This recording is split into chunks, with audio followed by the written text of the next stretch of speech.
बाबा सिद्दीकी किए तांको किए और काहें मारिला कौन नेक्स्ट टार्गेट सलमान खान बाबा सिद्दीकी मृत्यु पछरे कौन लयर विषय हाथ अच्छी कि आई न समस्त मन में सब प्रश्न थी चलतु डेरी नक वीडियो को आरंभ करवा और जानवा चेष्टा करवा प्रकृत दोषी किए बाबा सिद्दीकी जन्म 13 सेप्टेम्बर 1958 में मुंबई में होता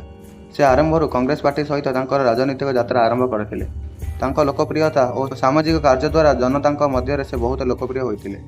और बॉलीवुड स्टार जमीक शाहरुख खान सलमान खान संजय दत्त सब भल संपर्क सबुठ बड़ प्रश्न बाबा सिद्दीकी को मारिला किए 12 अक्टोबर माने शनिवार राति बाबा सिद्दीकी को गुली कर हत्या करागला शनिवार संध्यारू ही बाबा सिद्दीकी पुओ जिशान कार्यालय बाहर 3टी युवक बंदूक धरी लुचि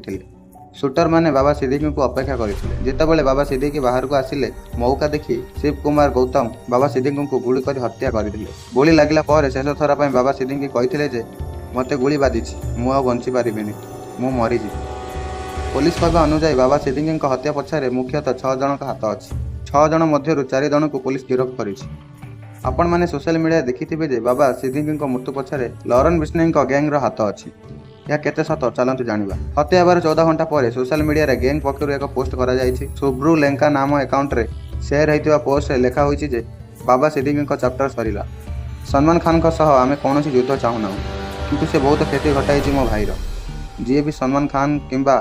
दाऊद गैंग को सहयोग करिवो सी ता हिसाब करके रखिथिबो एही पोस्ट को देखिला पर स्पष्ट जना पड़ुछि जे बाबा सिद्दीकी मृत्यु पछरे काहार हाथ अछि कौन नेक्स्ट टारगेट सलमान खान की कौन लॉयर बिश्नोई सलमान खान अपन मान देखि ए पर्यंत वीडियो को मतामत लाइक कर चैनल को सब्सक्राइब करंतु।